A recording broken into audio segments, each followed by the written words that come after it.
निधनो धाता विधाता धातुरुत्तमः अप्रमेयो हृषीकेशः पद्मनाभोऽमरप्रभुः विश्वकर्मा मनुस्त्वष्टा स्तविष्टस्थविरो ध्रुवः अग्राह्यः शाश्वतकृष्णः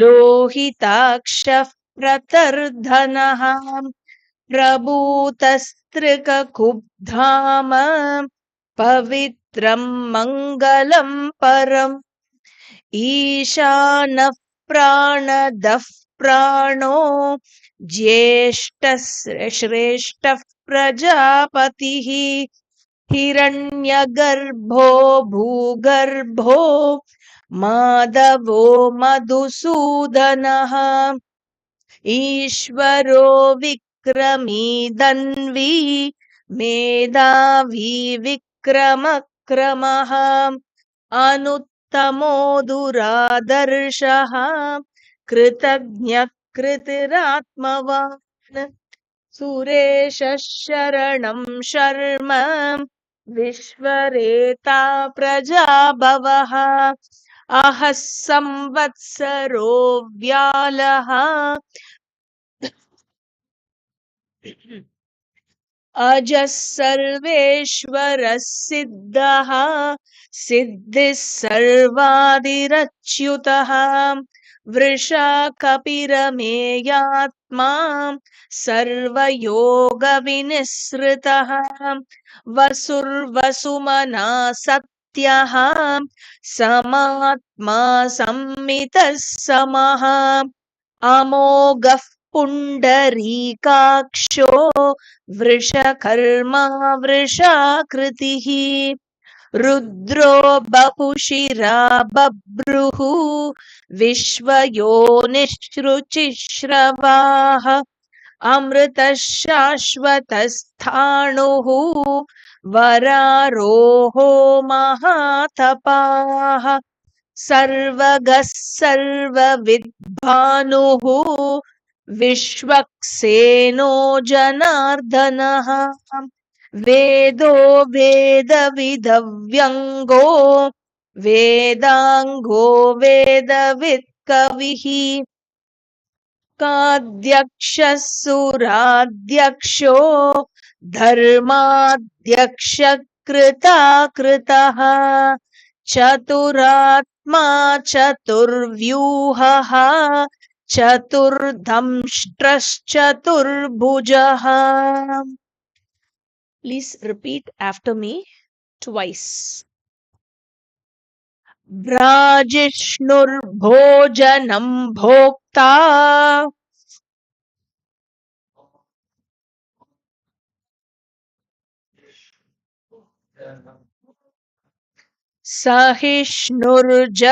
सहिष्णुर्जगदादिजः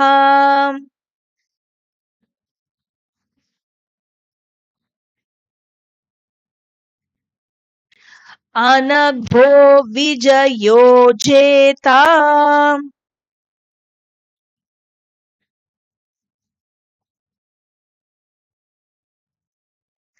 विश्वयोनिः पुनर्वसुः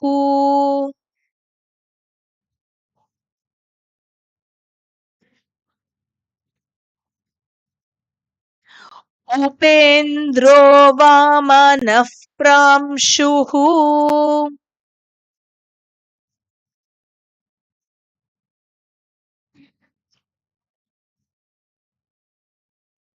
अमोघः शुचिरूर्जितः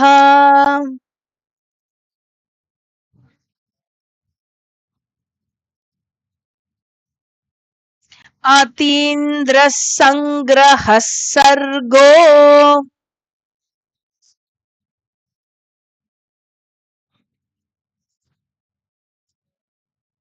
धृतात्मा नियमो यमः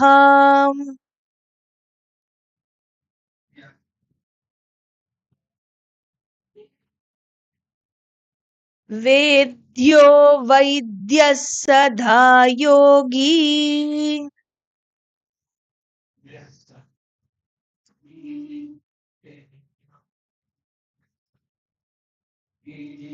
वीरहा माधवो मधुः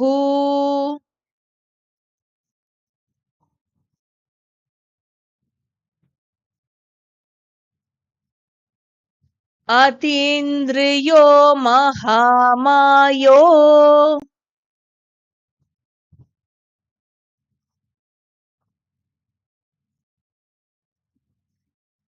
महोत्साहो महाबलः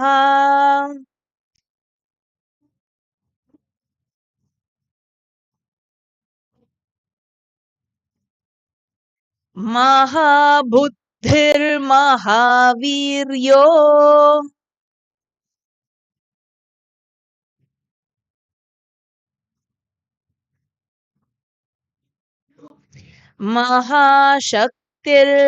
महाशक्तिर्महाद्युतिः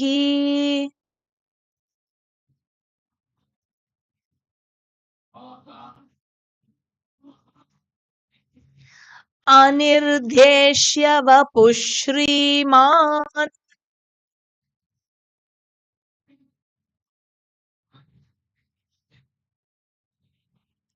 अमेयात्मा महादृदृक्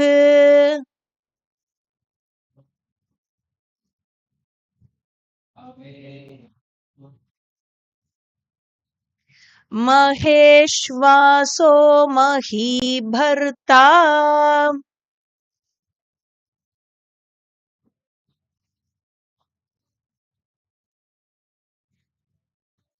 श्रीनिवासः सताङ्गतिः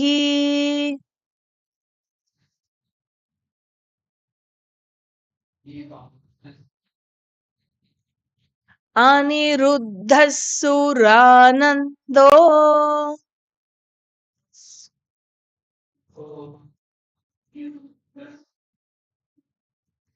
गोविन्दो गोविदाम्पतिः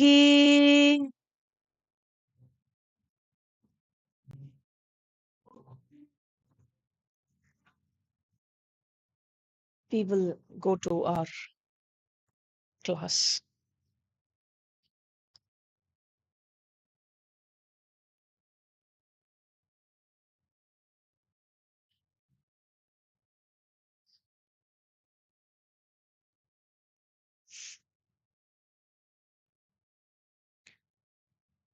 ॐ सदाशिवसमारम्भां शङ्कराचार्यमध्यमा अस्मदाचार्यपर्यन्तां वन्दे गुरुपरम्परा नारायणं नमस्कृत्य नरं चैव नरोत्तमं देवीं सरस्वतीं व्यासं ततो जयमुदीरयेत् शुक्लां भरधरं विष्णुं शशिवर्णं चतुर्भुजं प्रसन्नवदनं ध्यायेत् सर्वविघ्नोपशान्तये ॐ. In the previous class, we started off with shloka number 18. I hope you all are with me. It's been a long gap. So we will chant shloka 18 once and we will see the explanation of the namas from where we left in the previous class. वेद्यो वैद्यः सदा योगी वीरः माधवो मधुः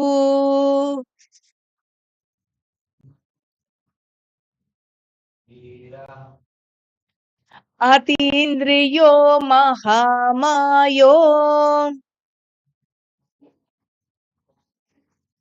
महोत्साहो महाबलः.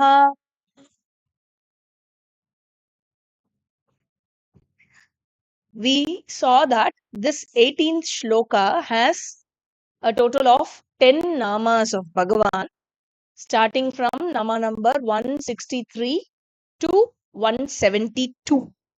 And we saw the 163rd and 164th Nama in the last part of the previous class. Just to recap, Nama 163 is Vedyaha. Vedyaha meaning one who is known by all the seekers as their end. And Vaidyaha means one who is the knower of all knowledges, all vidyas. The knower of all vidyas. Therefore, Sarva Vidyanam Veditritvat. Therefore, he is called Vaidyaha.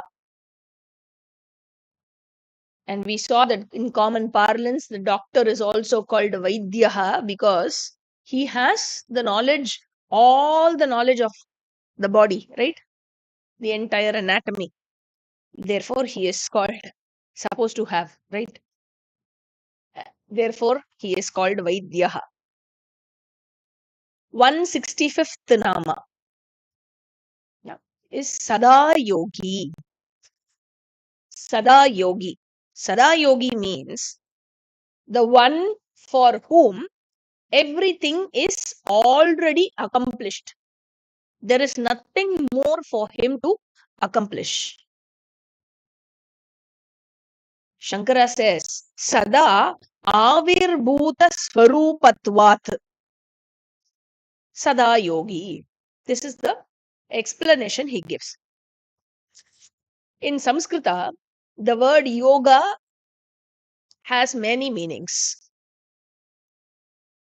One of the meaning is apraptasya praptihi. Generally, yoga means that which I don't have and I seek to accomplish it.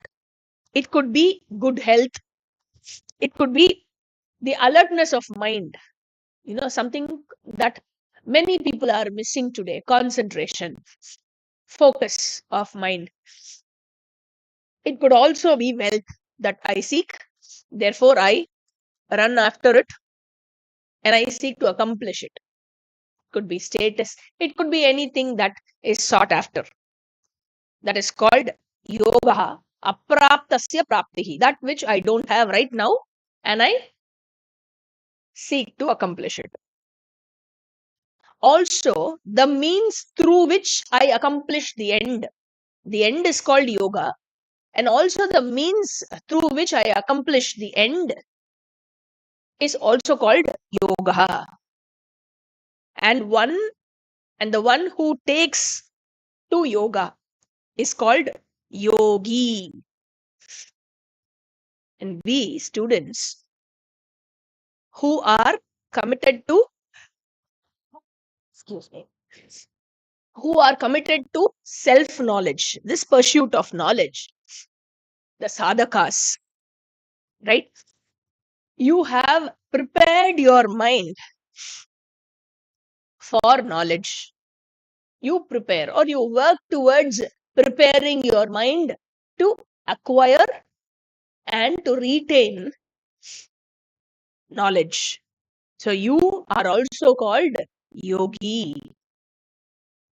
And Bhagavan, what is the difference between Bhagavan being a yogi and I being a yogi? I have something to accomplish. But Bhagavan is ever accomplished. He does not have anything to accomplish. There is nothing that he doesn't have, and therefore he seeks to accomplish. And he is aware of that.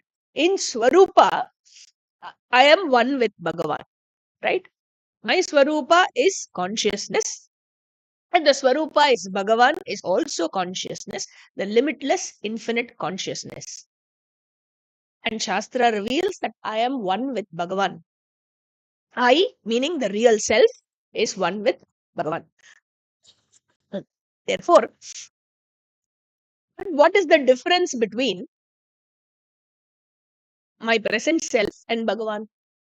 The difference is he is aware that he is the limitless consciousness and Excuse me. There is no ignorance for himself. His Swarupa is always evident for him, is ever evident for him. Therefore, he knows that he is limitless. He is full. He is ever secure. He is ever complete. He is all the happiness. He is the very happiness itself. He knows it. It is evident for him. But for me, it is not yet evident. It will be evident as I study the Shastra. Definitely, it will be evident because it is me myself. Therefore, for Bhagavan, he does not have any ignorance, and his real self is ever evident for him. Therefore, he is called Sada Yogi. Sada Avirbhuta Swarupatvat, Shankara says. His Swarupa is ever evident for him. Right? Now, Bhagavan, now there could be, you take the example of a doctor. You go to a doctor when you have fallen sick. And just imagine the situation, a similar situation of a pandemic, like the COVID virus that came. And a patient who is affected with COVID goes to the doctor. And how does the doctor examine? Now, the doctor should not have COVID, right? If the doctor is going to have COVID, he cannot examine the patient. He is not fit to examine patients. Or if he is vulnerable to COVID, okay, he is not presently having COVID.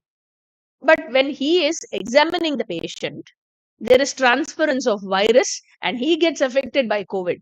What happens?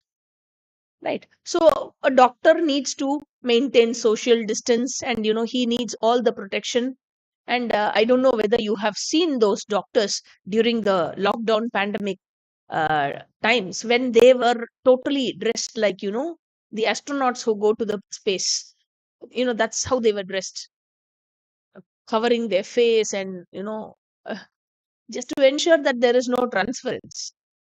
But Bhagavan, who is the Vaidyaha of my Bhavaroga, the greatest disease, right? The disease of samsara, there is no fear that my samsara, while he is dealing with me, while he is curing my samsara, there is no question of my disease getting transferred to him.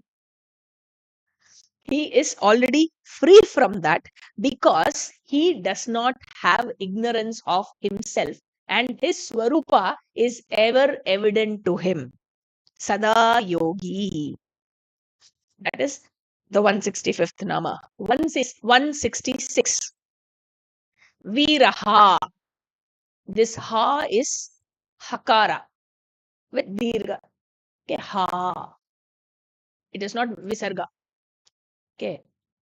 Why am I saying this? Because the meaning will be different. That's why. Viraha.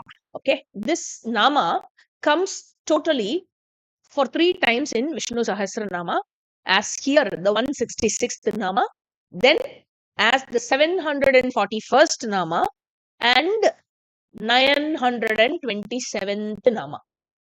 Here the meaning is one who is the destroyer of enemies. Veera Ha. Ha means destroyer. Okay, one who kills. Shankara says, Dharma Tranaya,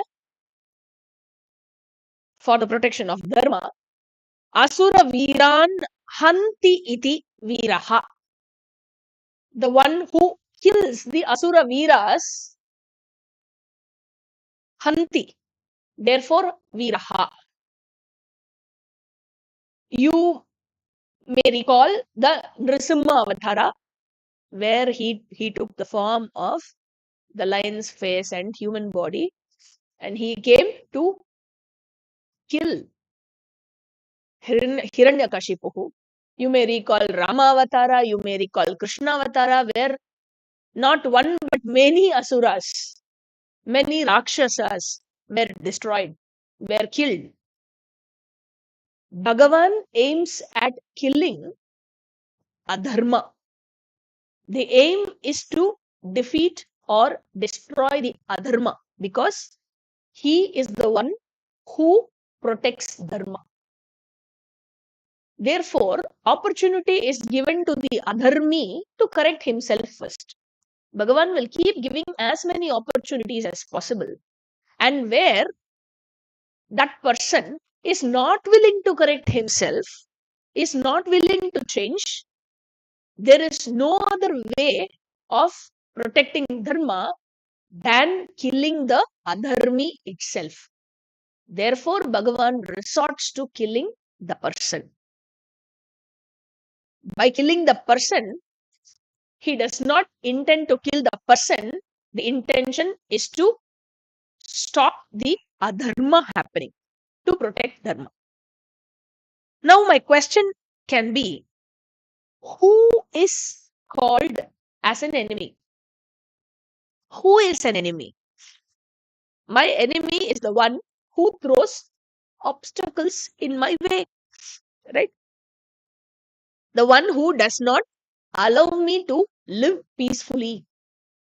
He keeps causing some trouble or the other. He keeps bothering me. He keeps disturbing me. Now, from the standpoint of the external world, we have enemies right now.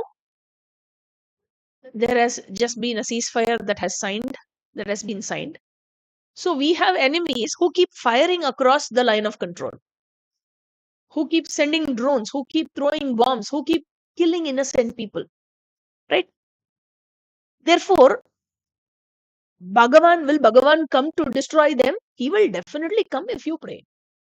Because for an avatara to come, it is possible only when the Sajjanas pray together.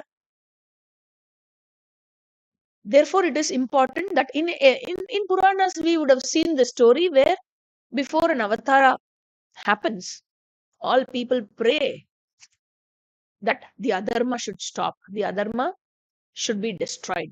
And therefore, Bhagavan comes for protecting dharma. All right, this is from the standpoint of the external world. Now, if you take Gita, Bhagavan handles the situation totally differently. Arjuna is talking of the enemies who are batteries running low.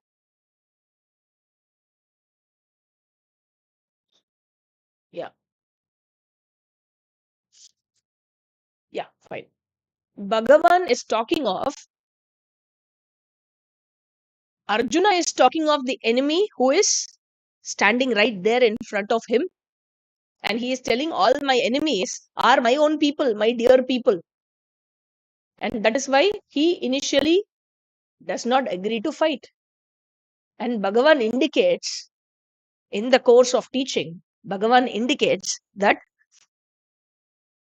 where is your problem? Who is your real enemy?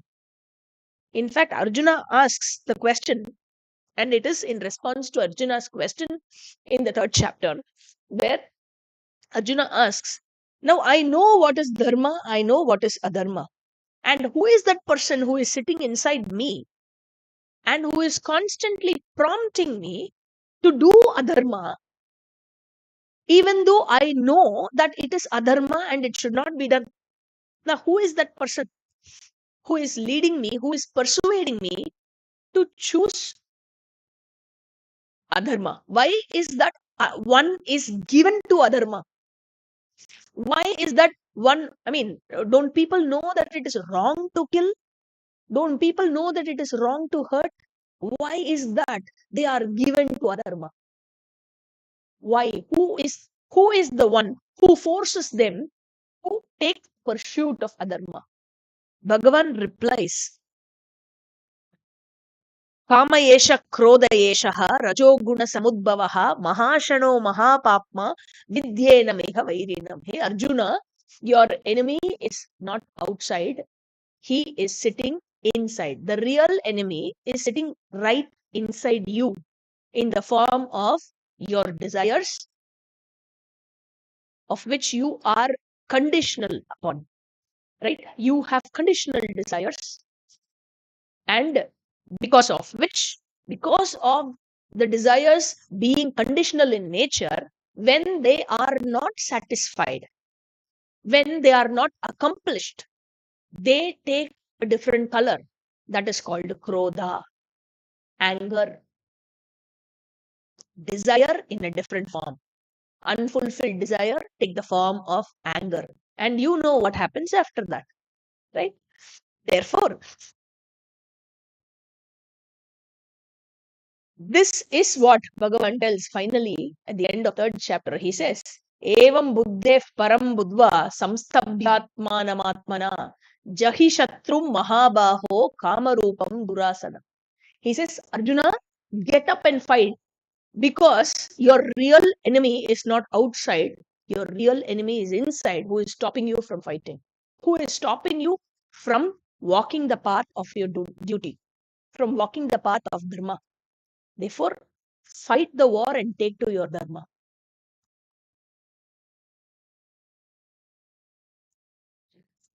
Therefore, Bhagavan here, he also emphasizes in Gita. Gita is an ocean where, when you enter the waters of Gita, it is very difficult to withdraw yourself out of that. In the sixth chapter, he says, Atmaiva hyatmano bandhuhu atmaiva ripuratmanaha. You are your friend and you are your enemy. Therefore, you have to uddared atmanatmanam. You have to encourage yourself. You have to elevate yourself, lift yourself up. And in that process, when you feel helpless, you will definitely feel, just try this. Try this for a week, where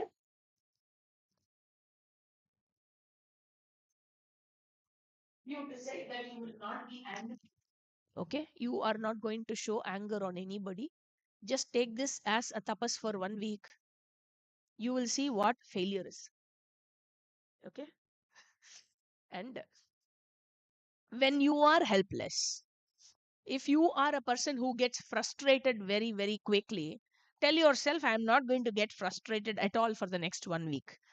If you are a person who gets angry very quickly, tell yourself that you will not get angry or express anger. You know, these things you can just take as a small test for yourself, and you will know, you will soon realize you are helpless with yourself. And whenever you are helpless against your own enemy who is sitting inside, there is only one way left. What is that way? Surrender to Ishvara. Surrender to Ishvara to win over your enemies who are sitting right inside you.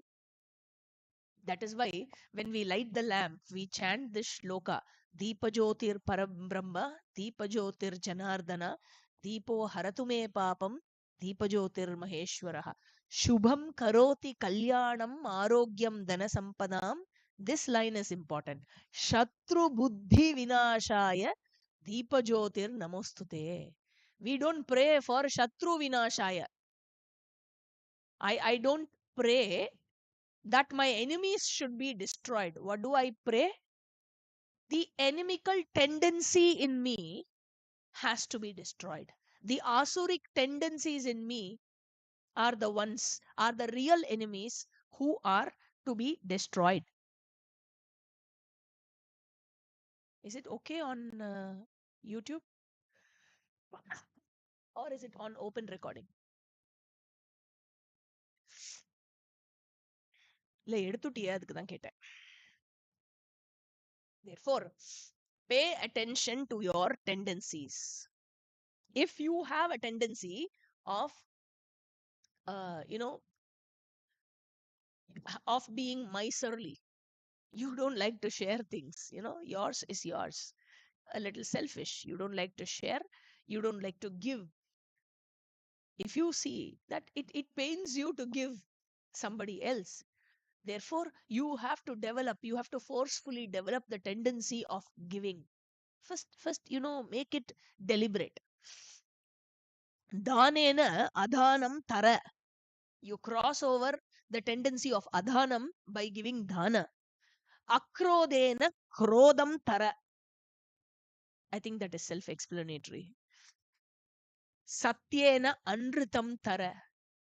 If you have a tendency of, telling small lies to protect yourself in selfish interest, by speaking, by committing yourself to truth, cross over those tendencies. Dharmena adharmam tara. It is so difficult, when you recognize this, you will clearly be able to see that are all the wars are actually not fought outside, but they are fought inside. That is the real war. A sadhaka will see that there is nothing to fight. There is no enemy outside to fight. The real enemy, the real problem is within. And the more I handle myself, I see that nothing is difficult in the external world. Everything is fine. Everything is in the order. Learn to accept the external world, every situation in the external world, and also your internal emotions cheerfully. It is very, very important. This is a loaded statement. It is not easy as I say it. It is something that one has to commit, one has to take to this lifestyle. It means a lot. It means a lot of tyaga, where you commit yourself to dharma. Once you commit yourself to dharma, and you take to all dharmic value systems to cross over all the adharmic, all the asuric tendencies within you, you will soon see that he very swiftly destroys. Effortlessly you will be able to cross over your asuric tendencies with the prayer and the effort that you give, because Bhagavan will destroy the asuric tendencies in you effortlessly. You will soon see that your progress is, uh, is so fast in no time. There is a shloka, a beautiful shloka in Shivananda Lahari that I remember in this context. There is a prayer that Adi Shankaracharya writes on Lord Shiva.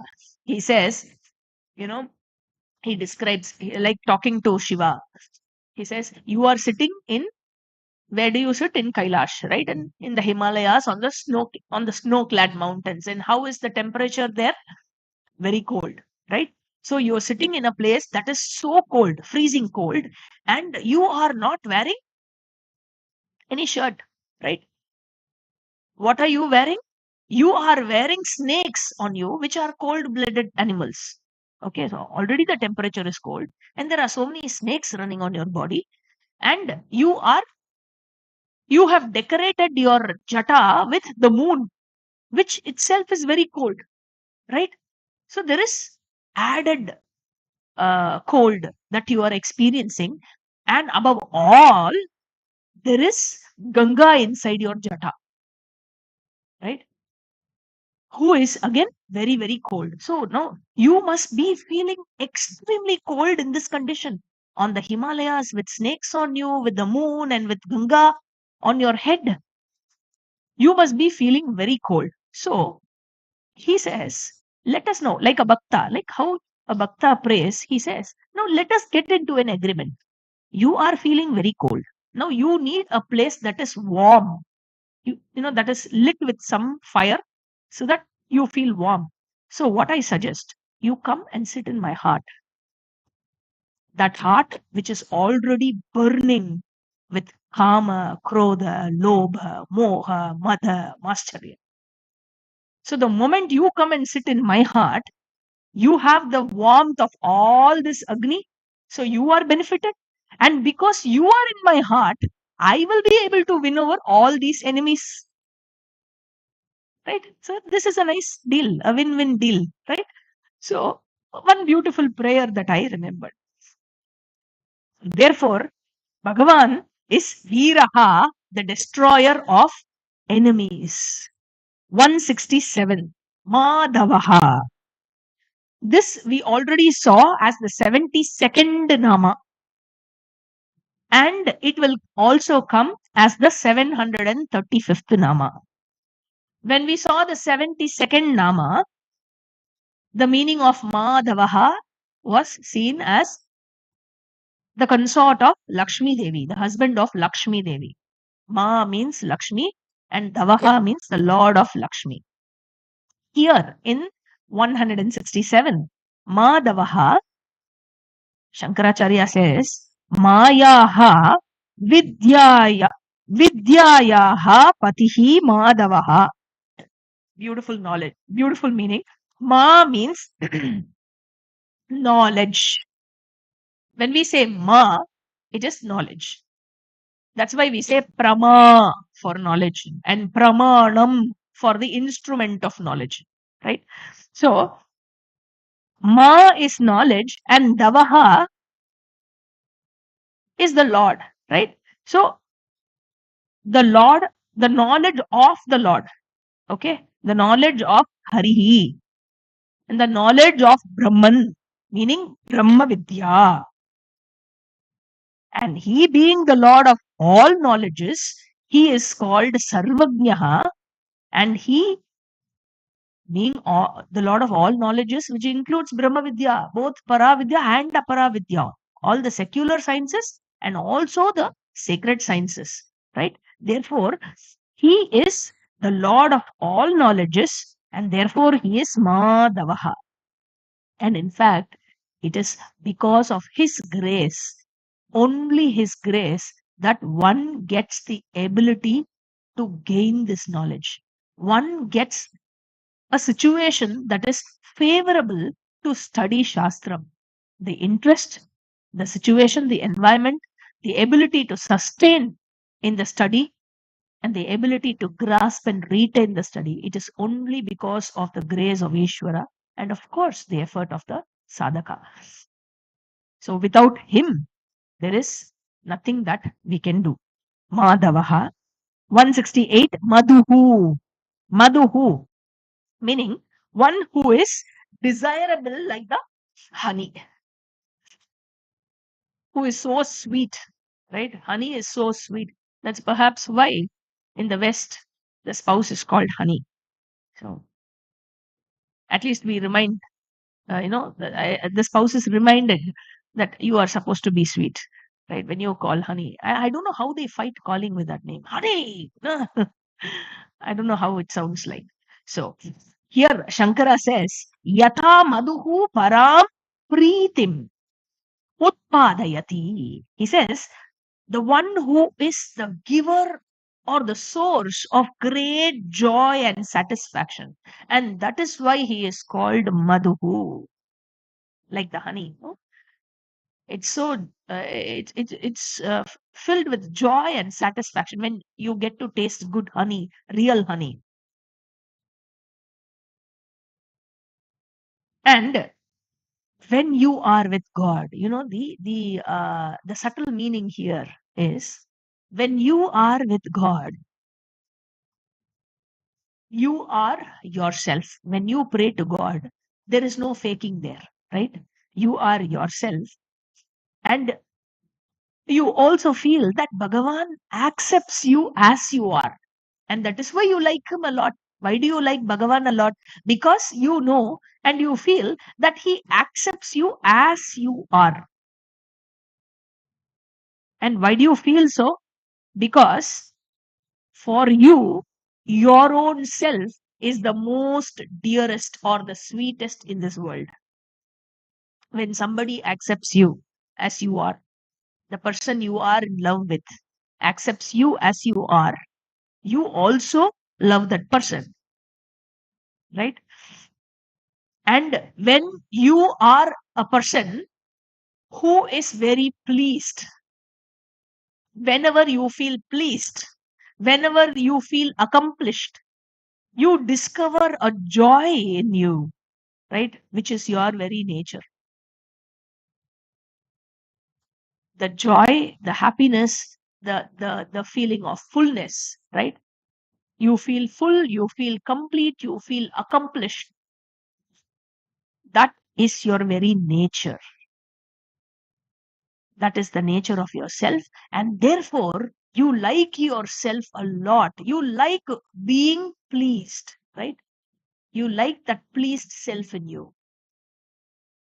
Atma is the dearest. The self is the most dearest and the most, therefore, the most sweetest. And Bhagavan also is referred in the same way. He is also referred to as Madhuhu, the sweetest, the dearest, meaning he is not different from Atma, the self. For those who are familiar with Brihadaranyaka Upanishad, may also connect this with Atmanas Dukhamaya Sarvam Priyam Bhavati. It's okay if you don't know. Okay. If you are not familiar or you have not studied Brihadaranyaka, nothing wrong. You will study it. All right. 169. Atindriyaha.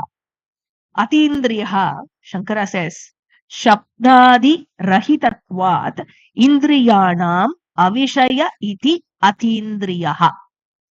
Meaning, because he is beyond the reach of all your senses. He is not an object of knowledge. Then what is he? He is the very subject. He is self-evident consciousness. The subject that objectifies everything. The witness of your own mind. Indriyaha. 170. Mahamayaha. Mahamayaha, meaning he is the greatest magician. He is such a great magician. What does the magician do? He does a lot of magic, right? Creating delusions. He does a lot of magic. He makes you believe something, see something, experience something which is really not existent, right? He creates that delusion that you experience something which is really not. And why is Ishvara a magician? Because his magic is the greatest of all. And what is his magic? This very Srishti itself. So, what is the magic all about? Anything that you take in Srishti, the very concept of time is so magical. What is time? What is time after all? It is 8:15 p.m. here in India. And what is the time in your place? So what is real? Is it 8:15 p.m. or 8:15 a.m.? What is real? Is it Sunday evening or Sunday morning? It is from which standpoint you perceive, right? There is no real time. And you go outside of the earth, what is the time? Right? It doesn't exist. What is direction? Which is east, which is west? If you move out of earth, right? It doesn't exist. So the very concept of time is magic. Because when you inquire into it, you see that it is not there. The very thing of space that you talk of is magic. Because when you inquire into it, it again disappears. It is not there. Disappear meaning in knowledge. Intellectually, you see that it does not have any substance. The entire world, the entire Srishti is a wonderful magic. And the creator of this Srishti is Mahamayi or Mahamayaha. And Bhagavan says, Mama Maya, this Maya of mine, is Turatyaya, is very difficult to cross over. Because it will make you feel that what you see and experience is real, is absolutely real, right? He says it's so difficult to cross over. Then how can I cross over? Because I have to cross over Maya. to understand Advitiyam Brahma, right? To understand the real nature of myself, which is not different from God.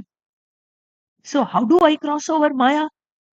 Bhagavan says, Mameva ye prapatyante mayametam taranti te.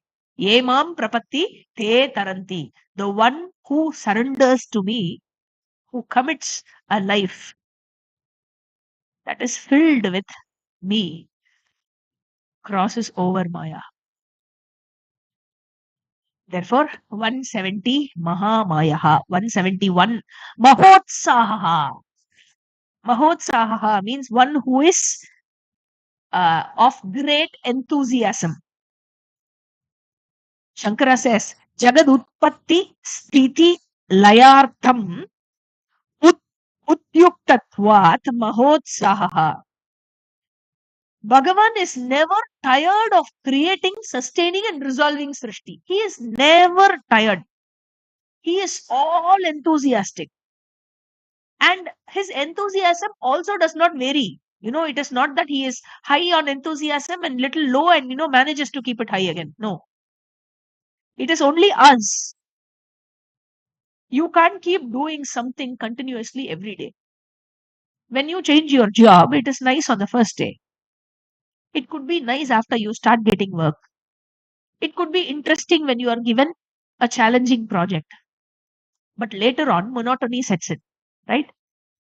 Mondays are called Black Mondays, and you wait for Friday, right? And no sooner it is Sunday night and the weekend is over. The wait, again, you have to wait for another 1 week. This tiredness, this boredom, and this variation in the enthusiasm happens only for us. For Bhagavan, it doesn't happen. Little bit of work you have at home, you feel so tired when you look at so many clothes to wash. You're like, oh my God, so many vessels to wash. Oh my God. Just imagine such a big Srishti he has to make, he has to maintain, and he has to resolve. Creating something is simple, maintaining is tougher. And again, wrapping up is also difficult, right? So he does all this with all enthusiasm and he keeps on doing it, right? Bhuta gramasya evayam bhutva bhutva praliyate. Again, this cycle keeps going on. Srishti sthiti laya, srishti sthiti laya, srishti sthiti laya. It goes on and on. Mahotsaha, all enthusiastic. 172. Mahabalaha. Balinamapi balavatvat mahabalaha. He is of great strength. He is stronger than the strongest. That is why he is called. This word is a very nice word in English. Almighty. Yeah. Therefore, he is Mahabalaha. That completes the 18th shloka. We go to the 19th shloka. Please repeat after me. Mahabuddhir Mahaviryo Mahashaktir Mahadyutihi Anirdeshya Vapushriman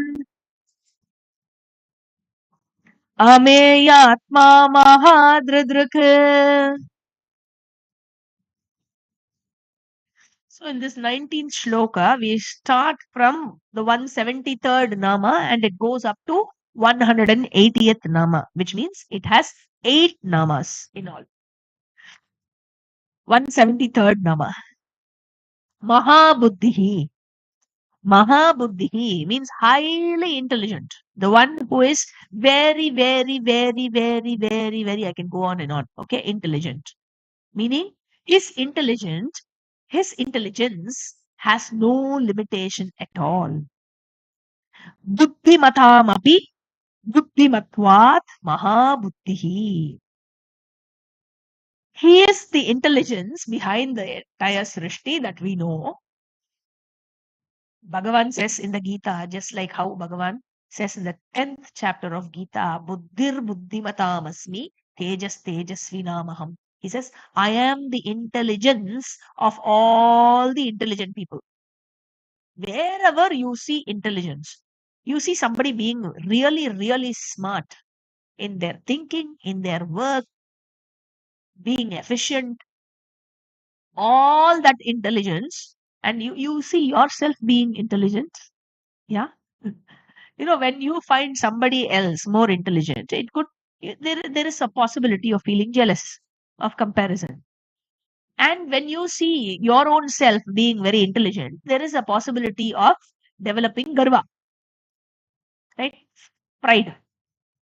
Now, the purpose of studying Vishnu Sahasranama, for the student who studies Vishnu Sahasranama, the very purpose is, let all the glories that I experience, including the glory that I have, right? My glory, my own glory, glory of this personality, could be anything.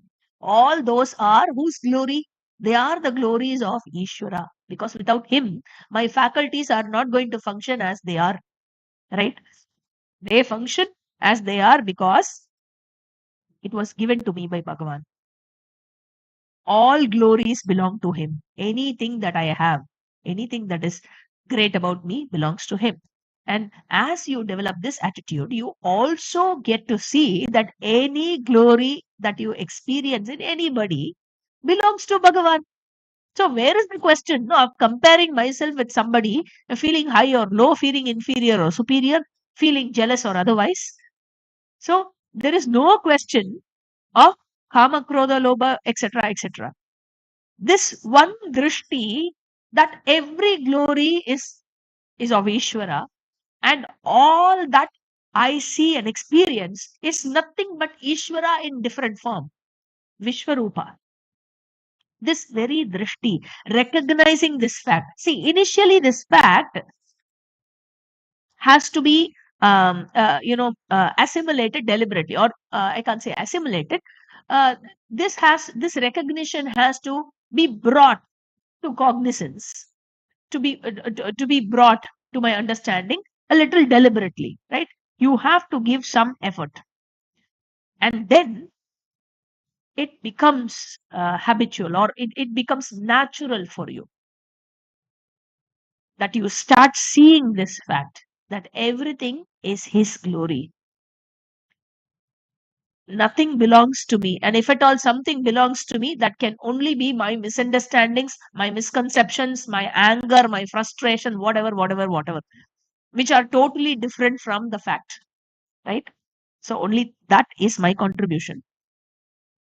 And whatever is great in this Srishti, however beautiful this Srishti as it is, belongs to Ishvara.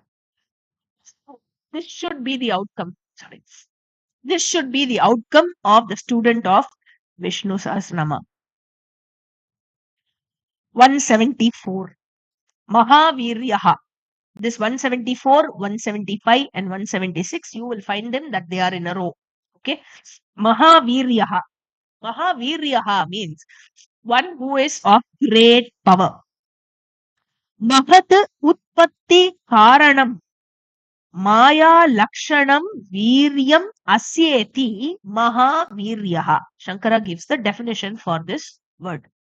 He says, the one who is of great power, and he explains it like this. See, or we all know that Brahman is Advayaha, is non-dual, right? There is no duality, and that is the truth. And that which is non-dual cannot create anything, right? Therefore, Brahman cannot create this world, create or produce this world, because if it produces or creates anything, there will be duality. There will be the creator and the created, duality will come, right? So, I understand logically that Brahman cannot create or produce this world, so this world should not have been there at all. But I experience this world, right? Now, seemingly, I experience a duality, and therefore I am not able to dismiss my experience of this world as non-existent, right? Now, can you say that this world is non-existent? It is very difficult because I'm experiencing it, right? So therefore, I cannot dismiss this world as non-existent. Take for example, there is a line. If you have the habit of writing notes, just draw a line on your notebook and just look at it for a moment. What is a line? Go back to your school geometry. A line is made up of multiple dots or multiple points, right? As geometry defines. And you go to the definition of what is a point. A point is something which occupies no space. That is a point. And what is a line? Line is something which is made up of multiple points. So can a line occupy space? Logically, it can't. But you experience that it occupies space. You experience a wall in front of you, or behind you, or by your side, in your house, or wherever you are. Wall, finally, science says, is made up of atoms, right? And atoms, when you examine atoms, an atom consists of 90% space. So logically, the wall has to be 90% empty. Any object that you experience is made of atoms. Your notebook is made of atoms, but you don't see holes in your notebooks, right? Which is made of atoms which are made up of 90% space. So how do you experience it? It appears so solid and opaque, right? So the whole creation, when you examine, is so magical, right? I experience something, but I understand that something else is the truth, but is given to my experience differently. Therefore, this whole world that I experience, when I analyze, I see that it is a myth. Meaning, it is experientially there, but when I inquire into its truth, it is not there. It is not so. This is exactly what is called Maya. Maya means, that is, this creation. If you ask whether this creation is existent, it does not pass the test of existence when I inquire into it. And so, do I call it non existent? No, I cannot call it non existent because I experience it. Therefore, I can't dismiss it. Now, how do I define this? This very phenomenon. This phenomenon is called Maya. Upanishad, Shvetashvatara Upanishad calls Maya as Para Shakti. And this Shakti is of Ishvara. That is why it is Para Shakti. And he is Mahaviryaha. Parameshwara is Mahaviryaha, meaning the Virya, the power, the great power that he has is the Shakti of Maya, that he is able to project something which I experience as real, but when I inquire into it, there is no reality. What a wonder! What a magic! And he has that great power to create something, such a great power he has to create something like that. Mahaviryaha, 174th Nama. 175th, Mahashaktihi. He is the one who has immense skill and power, because to maintain what is created, one needs to have a lot of strength. Mahati Shaktihi Samarthyam Asyeti Mahashaktihi, Shankara says. Mahaviryaha was with respect to his strength, his Shakti of creation. And Mahashaktihi refers to the strength, the power that he has in terms of sustaining what has been created. Oh, sorry. In terms of Mahashaktihi, I'm sorry, I stand corrected. It is in terms of resolving what has been created. Okay? He is able to resolve everything into himself, the Laya Tattva. Right? I create something. What can I create? I create problems, right? But I am not able to solve the problem that I created. The moment I try to solve something, I create more problems, right? So, and I am caught there. But Bhagavan created such a big world, and just imagine how many problems should be there within the world. And he is the one who has the power to draw everything into himself and resolve the world. Not merely solve, but resolve, right? And how much power is needed for that? Immense power. And how long do you take to solve a problem? And how long should Bhagavan take to solve all the problems which make up this world? He doesn't take long, right? So, Mahashaktihi. 176. Mahadyutihi. Mahati Yutihi. Bahyabhyantara. Bahyabhyantara cha asyeti Mahadyutihi. So the 174th Nama was with reference to his strength in creation. 175 Mahashaktihi is with reference to his strength in resolution of this world. Mahadyutihi is with reference to his brilliance, the intelligence that he has, which is required to run or sustain the whole creation. Therefore, he is the one who has the capacity to create, the capacity to sustain, and the capacity to resolve. And how much capacity does he have? Limitless measure. Therefore, he is Mahaviryaha, Mahashaktihi, and Mahadyutihi. 177th Nama is Anirdeshya Vapuhu. This comes for one more time as the 656th Nama. Anirdeshya Vapuhu means one who cannot be defined categorically. Anirdeshya means one who cannot be categorically defined. You cannot, Shankara says, his form, who cannot be pointed out and defined as this or that. Idam tat iti nirdeshtam yat na shakyate. It is not possible to say he is this or he is that.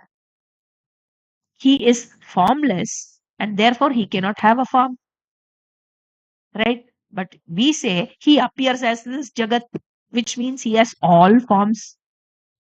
The formless appearing as so many forms. What a magic! He is formless, but he is appearing as so many forms. And Vapus can mean body. If you take the meaning of body, Mayopadihi, using Maya, Upadi, he appears as this universe, right? And we just saw that Maya is not a subject matter of categorical explanation because experientially existent, but when you inquire into it, it is not existent, right? Therefore, Anirdeshyam cannot be defined as this or that, cannot be categorically defined. Vapus can also mean Swarupa. When you take Vapus as Swarupa, what is the Swarupa or the nature of Bhagavan? We said he is a formless nature, which is the existence and consciousness principle, which is limitless, infinite. That which is infinite. Can you define infinite for me? Please explain what is infinite. Okay, this is your homework. You need to explain to me what is infinite. Okay, you will find that you will not be able to put it in words. Why putting it in words? Your mind is simply not capable of conceiving what infinite is. Where to talk of putting it into words? Because your mind is finite. It does not have the capacity to conceive that which is infinite. Right? Therefore, he in his Swarupa is Anirdeshya Vapuhu. The one whose Swarupa, in Swarupa also, is not a subject matter of categorical definition. We quickly finish with the other three namas left in this 19th shloka. I just request few more minutes. I wouldn't take much time. 178th nama Shriman. Shriman, this nama occurs totally for 4 times in Vishnu Sahasranama. 4 times. It already occurred as the 22nd nama, and we saw that Shriman means one who is the one who has Lakshmi Devi in his Vakshasthala. Right? Shriman, we saw as the 22nd nama. And here, as the 178th nama, has a different derivation, and it occurs as the 220th and the 613th nama.